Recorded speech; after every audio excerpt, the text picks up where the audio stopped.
the wonderful messages. My inbox is blown up. I woke up this morning to, WhatsApp messages.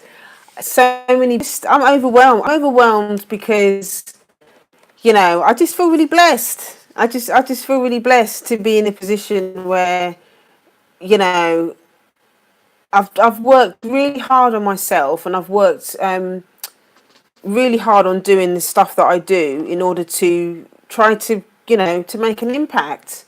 And it's interesting because, when your higher power says it's going to bring you a family of choice, it's going to bring you a family of choice, and that's what happens. Oh, yes, I've got that melanin magic going to that. I need a haircut though. I need a haircut. But yes, I feel really good. I feel really comfortable in my skin. Um, yeah, I just feel so grateful. Yeah, I just feel so grateful. I feel so grateful for where I am in my life at the moment. I feel 50, and I really do feel 50 and fabulous. But I'm actually going to be talking a lot more about the day and what's happened and stuff in the topic. But I just had to take a moment just to honor you all for your, yeah.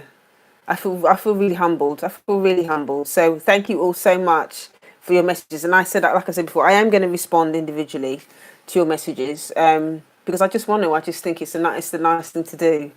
And yeah, so yes, I'm really grateful. So let me reset myself. Let me recalm myself so I can get in, because I'm going to try really hard not to go into the ugly cry in this broadcast. Okay, so please forgive me if I do. Please forgive me if I do, but I'm going to try really hard not to. Okay, so for those of you that don't know me, that have just joined the broadcast, my name is June Allen from juneallen.net, and I teach Black women how to heal from addiction to self-hate with racial sobriety and personal empowerment. So before we get into the content, I'm just going to run through some housekeeping. So the first thing is that because it is my 50th birthday today, hi Victoria, hello lovely. Because it is my 50th birthday today, I've created some birthday goodies for everybody. So you go to birthday.juneallen.net. I think I did put a description. There's loads of offers in there. If you've attended the workshop, the sister circle, and I nearly said my business website there. If you've attended the Sacred Sister Circle with the book club that I've been doing, and you want an opportunity to get at a reduced rate, that's in there. So if you haven't attended before and you'd like to attend, that is a really, really lovely space. The offers are only on until Friday, so I would get in there because there's only 10 spots for the sister circle. That's on the 24th of November. That's going to be from 12:30 till 1, 5 minutes from Bond Street Tube. There's some beautiful ladies in that space. There's all these people that have bought some of the tickets already. So if you've been before and you want to continue the sequence, or you've not been before and you want to join, you still can, because you can catch up, and we don't just talk about the book. So you're very welcome to join us for the book club. So go to birthday.juneallen.net. So that's the offer for the specifically for the book club. But there's other things in there as well. There's reduced rates on some of the trainings that I've done around boundaries. I know we've had conversations about boundaries. If you're in recovery and you want to have a look at the starter guide, I've got a really nice beginner's guide in there that's been reduced. Just go and have a look. There's loads of stuff in there. So snap that up, because that stuff is only going to be available until Friday. So that's housekeeping number one. Housekeeping number two. What's housekeeping number two? Actually, I've kind of talked about the birthday offers and the book club. That was number two. So I've done that one already. The third thing is, with the holidays coming up, right? It's going to be holiday triggers, isn't it, for a lot of us? It's going to be holiday triggers for a lot of us. So what I wanted to do is to create a series of live streams for us to be able to have some honest conversations about what we can do. What can we do if we're dreading sitting with family members that we don't really want to sit with over the Christmas turkey? You dreading it? If you don't want to, sit around the, people with there's always, creepy people with, hands that shouldn't be where they should be, all of that kind of stuff. If you've got any creepy family members that you don't really want to be around, what are you going to do? How are you going to manage all of that kind of stuff and still manage to enjoy yourself and feel safe? So if you've got any of those issues, direct message me and let me know what topics you want me to talk about. What do you need help with? What are you struggling with around? What questions are you struggling with? What to do around the holidays, around Christmas times? And we'll have a conversation about it. I'm going to be talking about a lot of different things. I'm also going to be talking a lot about Kwanzaa and stuff. I don't personally celebrate Christmas. I dumped it, and I will talk about that as well, about why. But yeah, so I celebrate Kwanzaa and stuff like that. Talk about all of those things as well as part of that series. So yeah, just message me, DM me. You can email me info@yardofgreatness.com, or just direct message me on social media if you want to, just to ask any questions or let me know what you need help with, and I can help you with that. So that is the housekeeping. So I'm just going to, it's telling me that I've got poor network connection. Can you still hear me? Just drop a 1 in the comments, or just give me some emojis or something if you can still hear me. I'm getting a message on my phone telling me that I've got poor network connection, and I just want to make sure that this is still recording all right. I don't know. I don't want it to kick me out. It's weird. I don't know what's going on with it. I'm starting to get on my nerves. I might have to leave Sky because they're getting on my nerves. Yeah, so I don't even know if you can hear me. I don't even know if you can hear me. Just drop some emojis in the thing if you can hear me, okay? I just want to know if you can. There's no more comments going up there. Okay. I'm going to press on anyway. Hopefully it will be okay. Right, so let me just quickly reset myself, and then we'll get going into the content. So for those of you that don't know me, my name is June Allen from juneallen.net, and I teach Black women how to heal from the impact of racism, from self-hate, with racial sobriety and personal empowerment. Racial sobriety is your ability to love on your blackness without apology. And yeah, why not? We're here and we ain't going anywhere. So at the end of the day, I teach people how to stand in their greatness, how to live their best lives, to stand in your greatness as a Black woman, and to be unapologetic about it. So, yeah, that's essentially what I do. I just to give you a little bit of background about my story. I went into 12-step recovery right, so Candice, mine keeps cutting on and off. Right, okay, because of the connection. It seems to have gone back on now. I'm just going to keep my fingers crossed and hope that it's okay. I don't know. I hope it's not because I'm dual live streaming. Maybe it's making the bandwidth go smaller. I might have to look at that. And just, I don't know, I'll have to keep an eye on it. Let me know if it keeps cutting off, and we'll see. Maybe I'll have to restart the broadcast or something if it keeps continuing. But yeah, so just talking about resetting about my own story. I went into 12-step recovery in 2009. Not from substance addiction. Yeah, great, it's all good now. Not from substance addiction, but from addiction to dysfunctional relationships, self-hate, codependency. Yeah, just all of that stuff that's just made relationships really painful, really, really difficult. And I went into recovery because I realised that just something was not right. Something wasn't right, and all of the relationships that I'd been in at some level were painful. Many of the relationships that I'd been in were abusive, and the common denominator was me. What was it about me? And this is not to victim blame, but what was it about my process that I kept ending up in these relationships that weren't good for me, that were painful? Why was it so why did love feel so painful? I just didn't understand it. So I went into 12-step recovery in 2009, and oh my gosh, it was just such a phenomenal experience. I learned so much. I processed a lot. It was painful. But I stuck with the process. Because there was that inner part of me that knew that something was going to shift. And I just kept doing the work.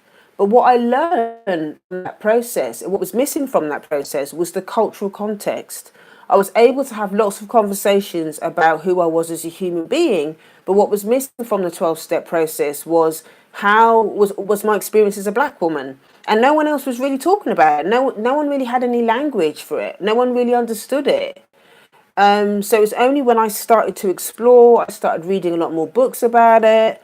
And then when I started my training as a psychotherapist and I started reading a lot more deeper into things, I was like, oh my God, the light bulbs were going off. I started talking about it a lot more with my therapist, and the rest is history. Like, it just blew me away, and I just thought, oh my God.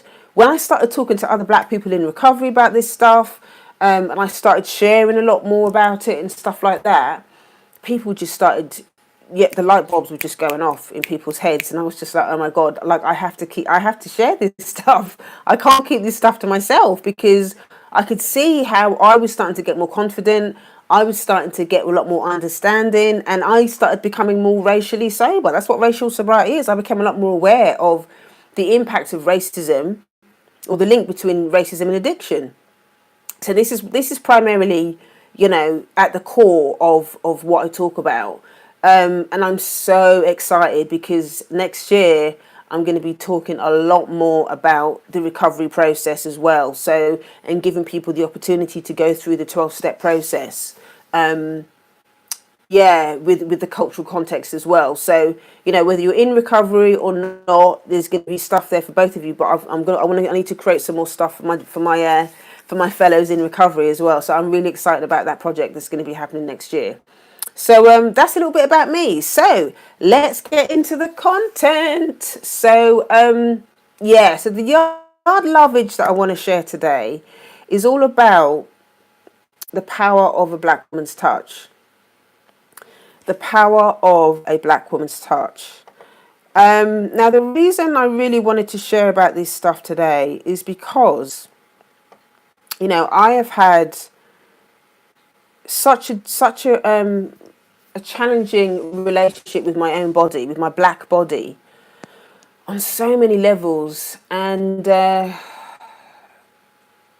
just forgive me if my consciousness goes in and out, because obviously there's still stuff there that I'm processing. So kind of like my brain still kind of wants to check out a little bit of the conversation. I'm a lot better than I was with it, but I may have moments where my brain's trying to check out of this situation. So just bear with me, and I've got my notes, so I'm going to try and stay on track with it.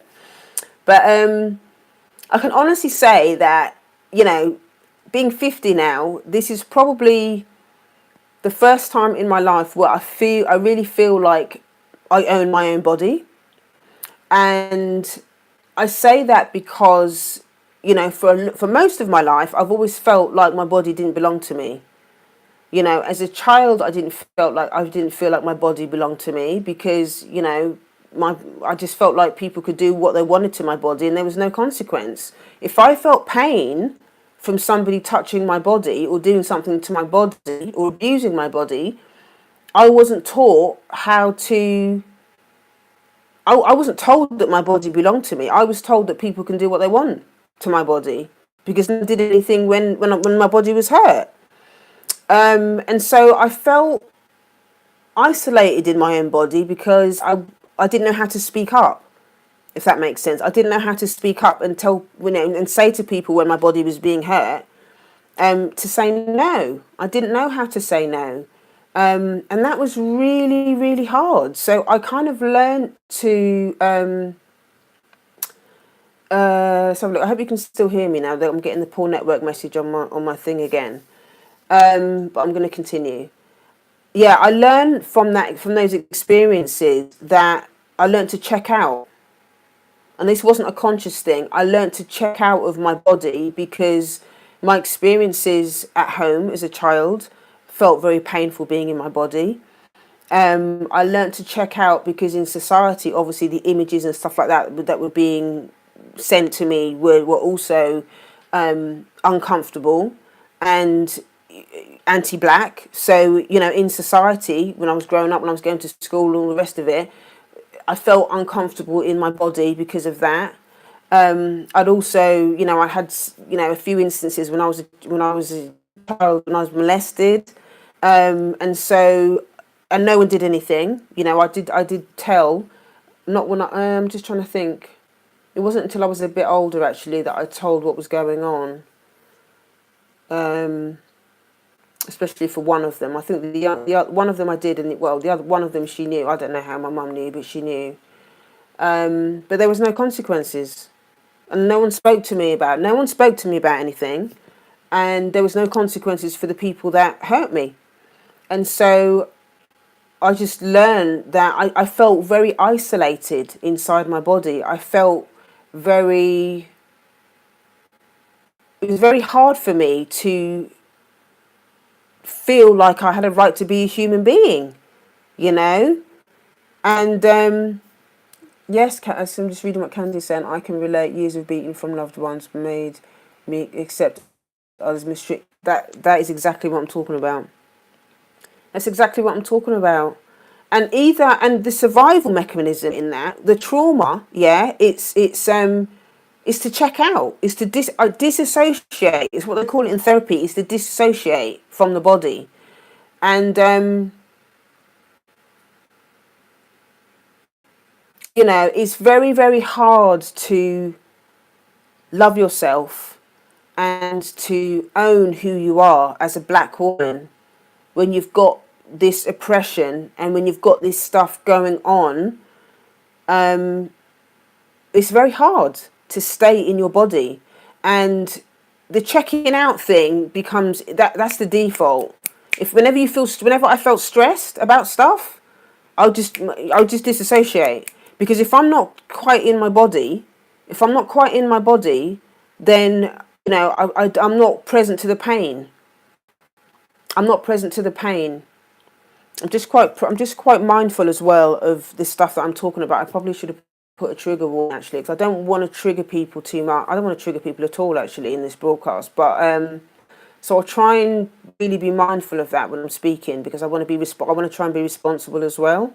If at any point in the broadcast that things get difficult, I'm not gonna go into too much graphic detail or anything like that. But if at any point in the broadcast that you feel triggered, or things are getting painful, then take some time to nurture yourself and do something that actually touches the five senses. So if something smell, touch, taste, what's the other one here, and felt. Do something nurturing that's going to hold you. Felt that I really wanted to say that, because I don't want this or any of the other broadcasts that I do a place where people come and they just get really triggered, and then they just, I leave you triggered and open you up, and then they'll just go off. That's not what this is about. The whole point of me doing this is to help you understand that, or share my experience around this stuff, and to help you understand, some of the things that may be happening in your body if you've experienced similar things, and to give you some tools as to what to do with it. Is to understand it, and to give you some tools as to what, as to what you do with it. It's absolutely fine, Fatima, if your friends watch it. It's great. Tag them, or if you don't want to tag them now, share it with them after if they don't want to come on live. Because I do have people say that to me. I don't want to come on live, but I always watch the replay afterwards. So that's absolutely fine. And thank you for sharing. Thank you for sharing it with your friends. But yeah, just be mindful of that if you feel triggered or anything from watching, this. Let's have a look. Fatima's saying, and I feel really uncomfortable.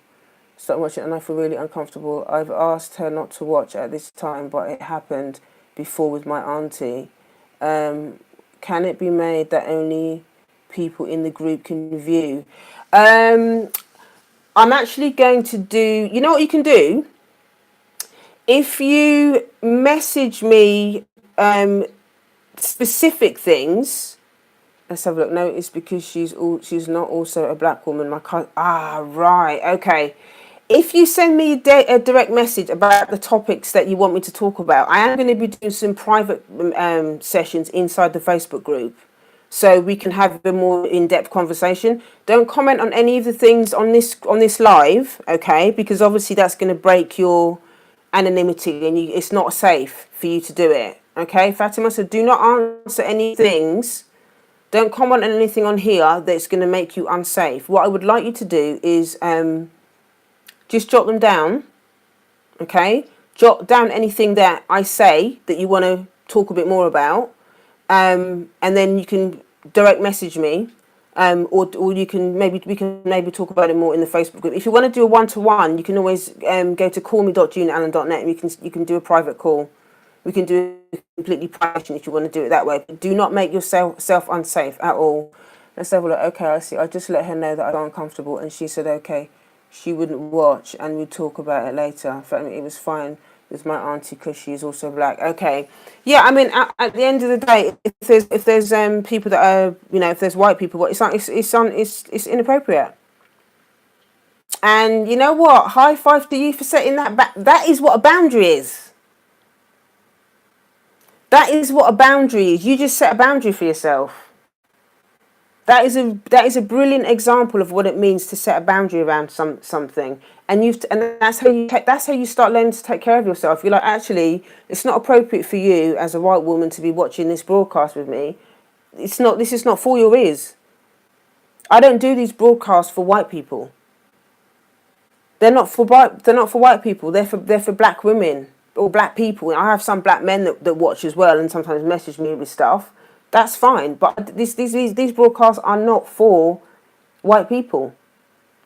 I'm not actually, the conversations are not for them. So you are 100% right to set that boundary, and this is probably the reason why a lot of the there's a few black women that don't watch live for that reason, because they don't. Obviously, when you watch live, your name and stuff comes up in the thing. If you comment, obviously it's there and it's live. Maybe what I'll do as well is, this is good that we're having this conversation, because what I can also do going forward is, if there are any topics that I'm doing that are quite sensitive, maybe what I'll do is do them like in a masterclass, in a private masterclass, where it's just a lot more private. It's just a lot more private. So thank you so much for sharing that. Oh, is it frozen? Okay, it's come back now. Right. Oh, this connection is doing my head in today. It's doing, yeah, yes, Fatima, yay! Fatima set a boundary. Fatima set a boundary. Fatima set a boundary. And you didn't even know you were doing it. That's what I'm talking about. That's what I'm talking about. And don't apologise for it. Don't say, oh, sorry. But can you not, you don't need to do that. You can just say, actually, it's not appropriate. You don't have to be rude. You just say, look. And you do not apologise for it. You don't have any explanation. It's just the same as, and I think I said this before, if she was a man and you were talking about women's issues, she wouldn't have a problem with it. It's the same. It's the same context. It's not for her to understand it. It's not a conversation for her. So yeah, just do not apologize. You don't owe her any apologies. You don't owe her an explanation. You can just say there's things in there that I don't really want to talk about. It's just not appropriate. So yeah, and obviously we'll be talking a lot more about boundaries and stuff going forward. I'm going to be doing some more things about boundaries in December, around the holidays and all that kind of stuff. So yeah, let me just get myself back on track in terms of where I was. So yeah, so I was talking about just finding it difficult to sit in my body. Finding it really difficult to sit in my body because of the abuse that I'd suffered as a child, and not feeling like my body belonged to me. And yeah, I didn't feel heard or seen. I didn't feel heard or seen around my body. Nobody taught me about taking care of my body, loving my body, that my body belonged to me. And so, checking out of my body and not being present in my body was how I survived. And I actually believe that behavior, that default of checking out, is actually came from the slave plantations, because the trauma and the horrendous conditions that our ancestors went through on the slave plantations. I believe the only way that they were able to survive a lot of that is by disassociating, by detaching from the bodies. So the bodies are there physically, but the mind, and actually being connected to the pain and what was happening to them. There's no way that they could be really, really fully present and conscious to that pain that was going on, and survive it. It's crazy. It's just absolutely crazy. And the fact that so many of us were raised in homes where we were hit and stuff like that, or we suffered neglect and all of that kind of stuff. There's no way that we would have been able to survive that stuff, survive the truth around that. The people that are supposed to love us have inflicted so much pain on us, or neglected us, or deprived us of the things that are really basic human needs. And so the way that a lot of us have dealt with that pain is to check out. Is to check out of who we are. Now, one of the things that I learned when I was doing my psychotherapy training, I did an essay on intimacy, and I read John Bowlby's work around attachment and stuff like that. He's got this really great book called A Secure Base, and he talks about the importance of the relationship with the mother, and not just being fed and spoken to. It was the way that we were touched, it was the way that we were nurtured, it was the way that the mother looked at us, it was the way that the mother spoke to us. All of the different senses, the smell, all of that kind of stuff is an important part of the process of attachment, of bonding. Candice is saying the inability to release ourselves from the pain physically, the mental pain remain 100%. And I believe that that is one of the main reasons why so many black people have mental health issues, because that stuff has never been resolved, and we've just passed it all down. We've passed it through the generations, and just going back to what I was saying about the whole attachment process, that process of bonding with our mothers was broken on so many levels. You can't go through all of that excruciating trauma and pain that they experienced in slavery and then still expect to have a healthy attachment process to a child. That is just impossible. It's impossible, because the attachment process requires us to be tender. The attachment process requires us to be loving. The attachment process requires us to be empathetic, to be compassionate.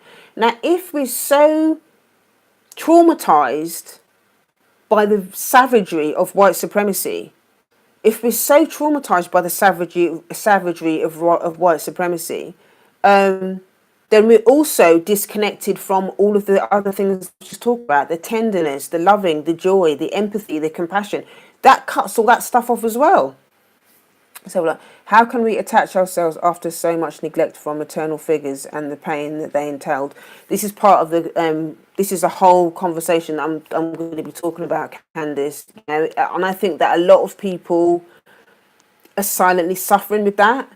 I think a lot of people are beginning to understand now that the attachment thing, or the detachment that we didn't, that we experienced growing up as children. I think a lot of us are beginning to understand now that that is at the root of why a lot of us struggle with our relationship with ourselves and in love relationships, because we learn to love essentially from our relationship with our mothers. At the end of the day, the mother carries the baby, the mother gives birth, yeah, and the mother breastfeeds. The mother is the core carer. That is the core carer. So if that relationship is broken, at any level, through the state, for the first sort of like early, especially in the early years, it's gonna have consequences. It's gonna have consequences on our ability to, to form relationships, to understand the relationship that we have with ourselves. And for many of us that were brought up in homes where there was hitting and stuff like that, we just internalize it and we think it's our fault. We internalize it and we think it's our fault. And I know for me, just going back to the whole topic of touch and stuff like that, I find it hard, there've been times in my life where I found it really hard to kind of receive touch that is loving and tender, because it's like my body remembers. My body's kind of like, it's in my tissues. It's in my tissues that touch is unsafe. It's in my tissues that touch is unsafe. And so the whole process around what we need to do now, what we need to do in terms of reconnecting the whole attachment thing, it's a long, tender road. It's a tender road, but it can be done. It can be done. And one of the things I was sharing in one of the live streams was it last week?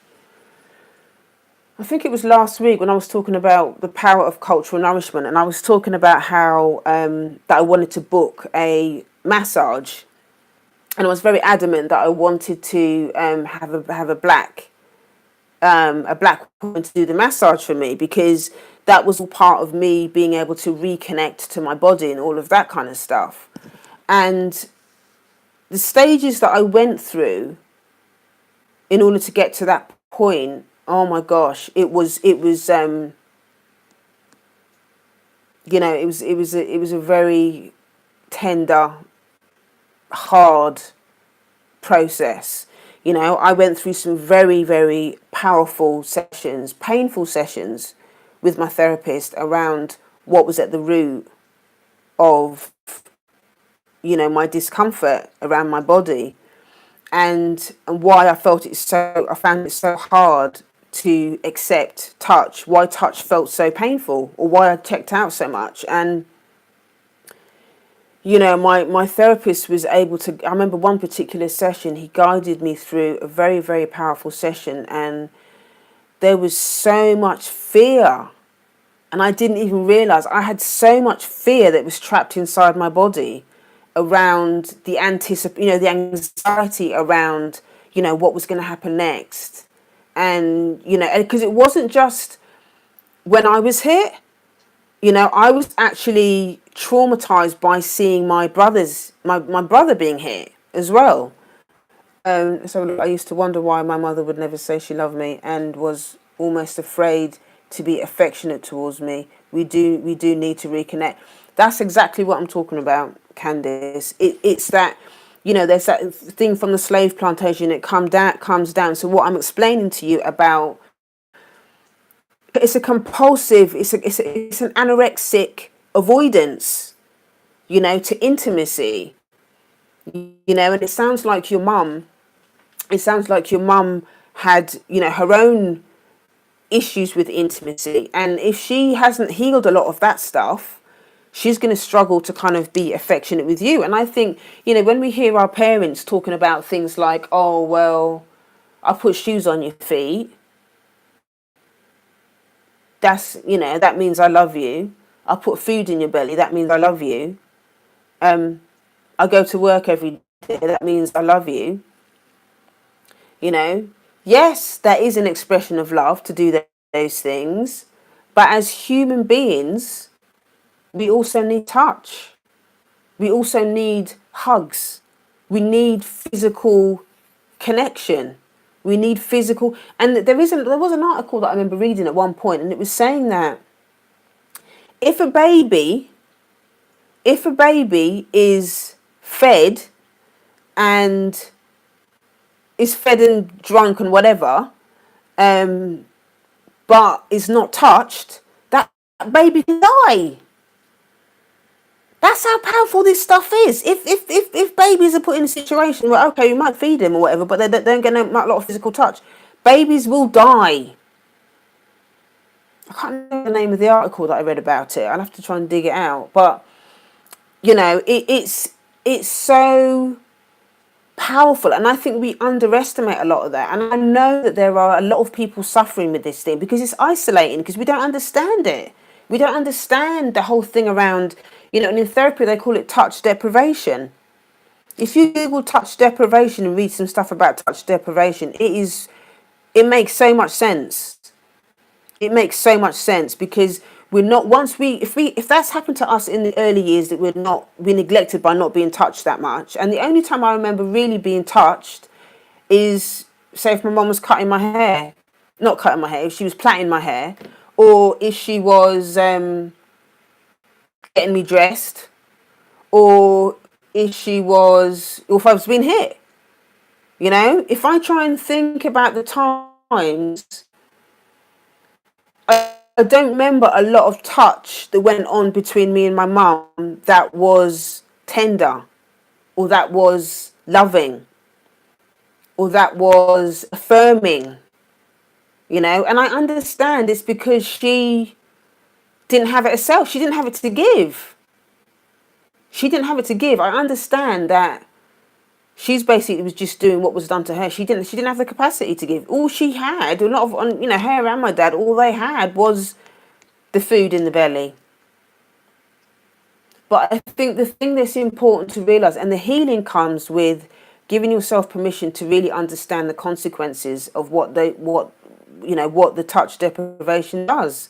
And this is what happened in my life. I had to have some very honest, painful conversations with my therapist around the fact that the touch deprivation, you know, it created so much shame.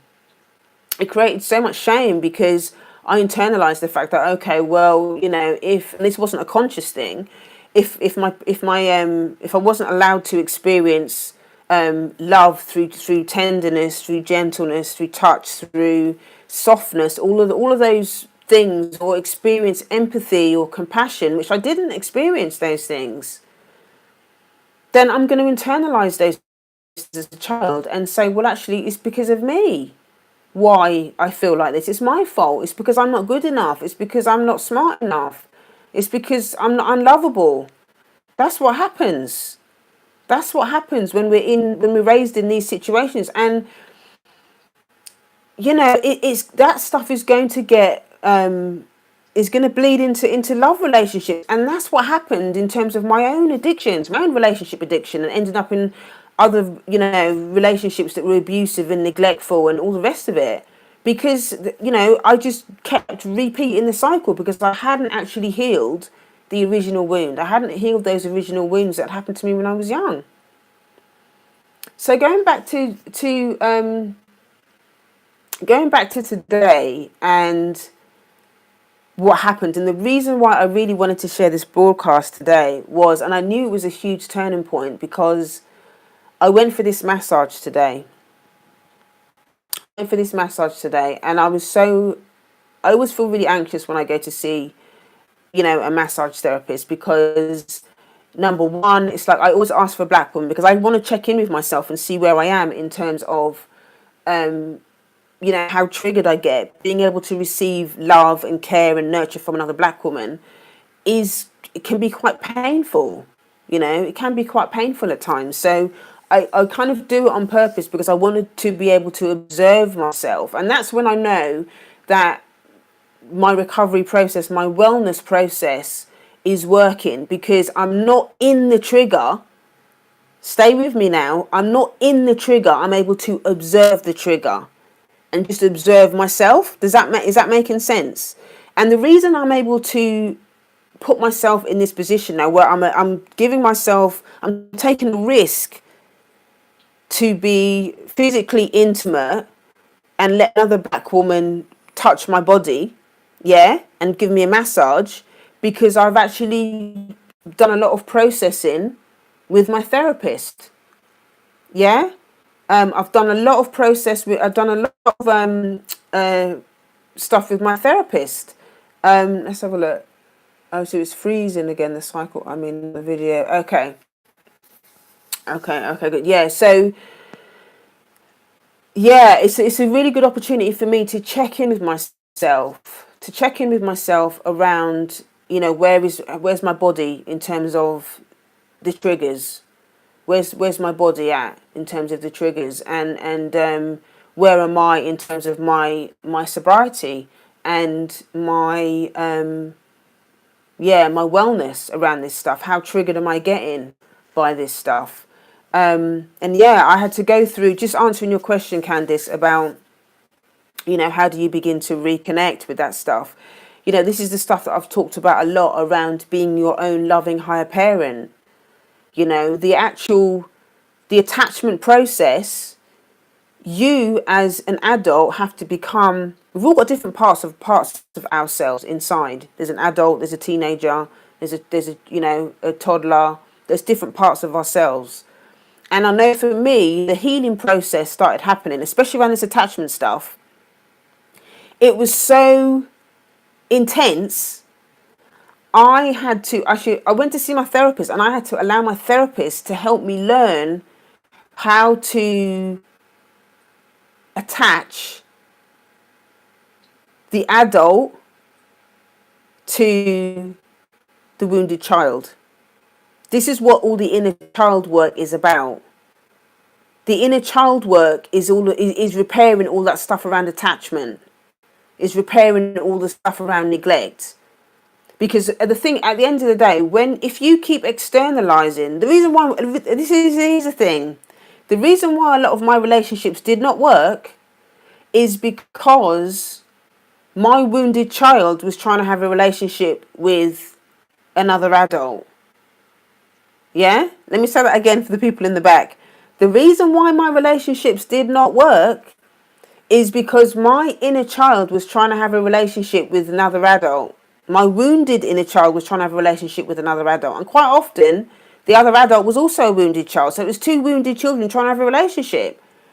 And the reason why it didn't work was because then I would get resentful, I would get upset, because that wounded child that I wanted to be an adult, I wanted that person to look after me, because my parents didn't look after me. My parents didn't meet my emotional needs. Let me say it like that. My parents didn't meet my emotional needs, and therefore I'm looking to get that need met in a relationship.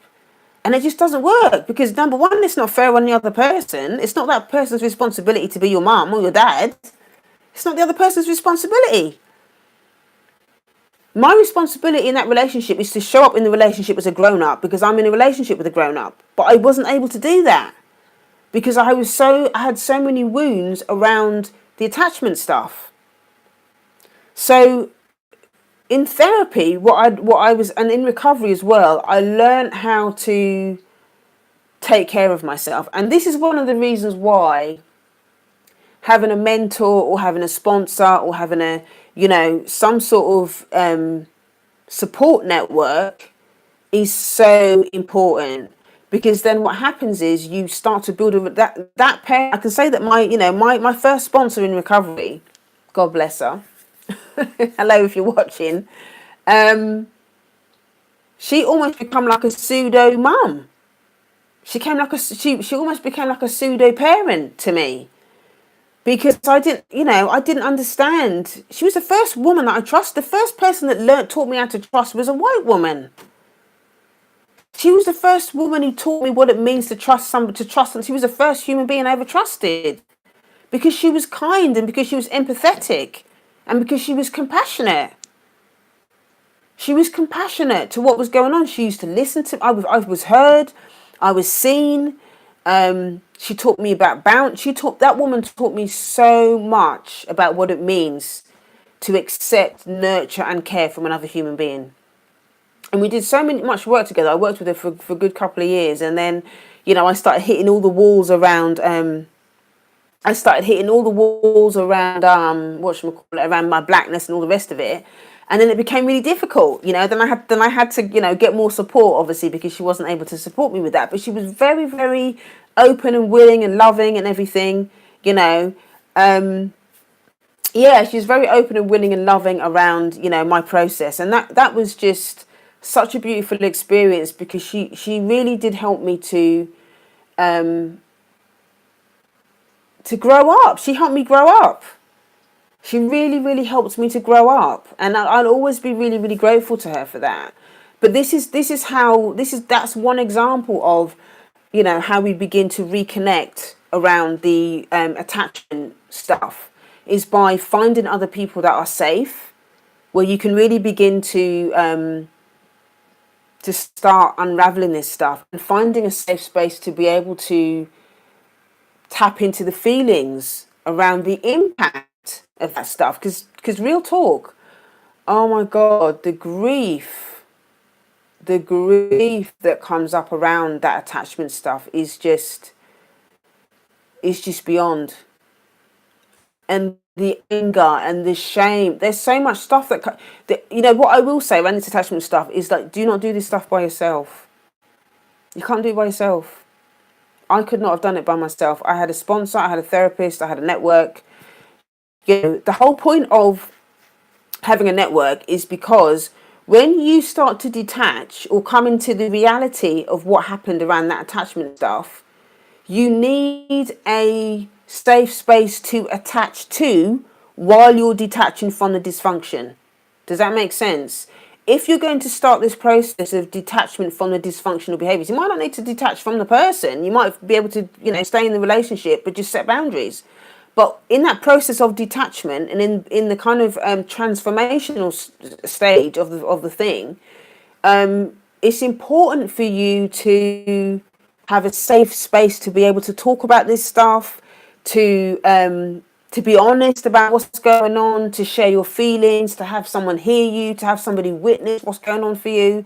That stuff is just so key, especially around this attachment stuff, because you know a lot of people struggle with having these conversations around the mom and the dad and the early attachment stuff. Number one, because they don't understand it, and number two, because it's painful. And quite often, sitting in the denial around it, you know, is easier for people than actually telling the truth. It's easy for people to sit in denial and to tell the truth because we're talking about something that's primal. You know, as human beings, we are wired to stay in those relationships with our mums. But if you've been in a relationship with a mother that's abusive or neglectful, that just hasn't got the capacity to give you what you need as a human being, oh my God, that is just a message for insanity.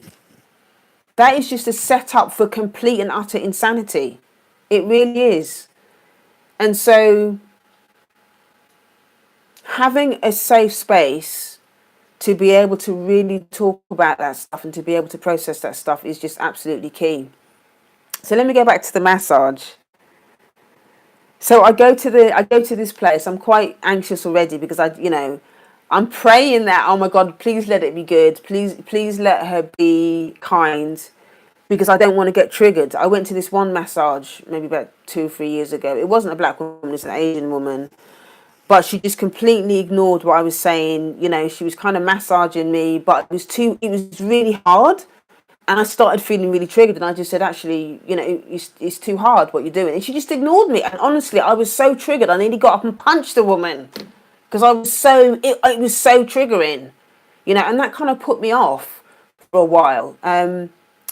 But the thing about this stuff is I know that the body work, I mean, speaking therapy thing, but doing the actual physical stuff, and having the massages and doing the body work and talking about and having awareness around how the trauma's kind of stayed in your body, that is a whole nother conversation. That's a whole nother process. Talking about it and then getting present to how it is in your body is very, very different, you know. But if you can find the courage and you can find a support network and somebody that's experienced in it to be able to work through it with you, you know, it's really powerful.